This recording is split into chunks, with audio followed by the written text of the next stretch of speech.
जुगा जुगा जुगा जिया गेला बड़ावा छोड़िए के जाई ससुरला गे आगे तोरा बिना जिए नहीं पैबऊ गेला बड़ावा खिला के जो हमारा जहरावा गे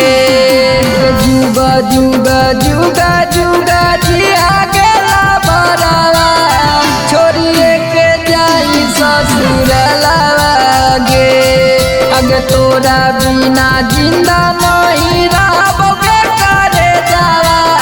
खिला के जो हमारा जहरावा गे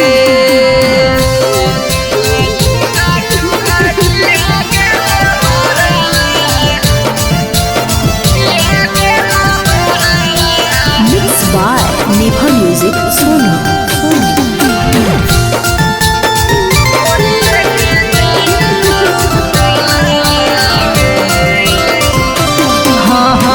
छोड़ी देली साथ काहे कैली ऐसन घात गे देखा देली अपन औकात गे छोड़ी देली साथ काहे कैली ऐसन घात गे देखा देली अपन औकात गे अगे छोड़ही के रहलौता काहे लगैली दिलावा बुझली न हमर फिलावा गे अगे जुगा जुगा जुगा जुगा जिया गेला बड़ावा छोड़िए के जाई ससुरला गे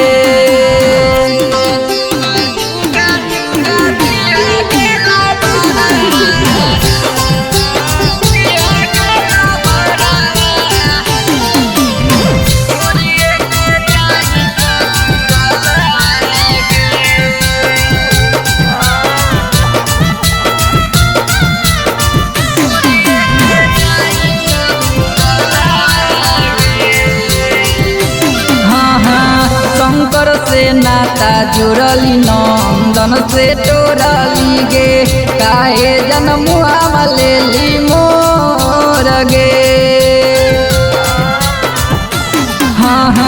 संजय से नाता जुड़ली नंदन से तोड़ली गे काहे जन्मुआ लेली मोर गे छोड़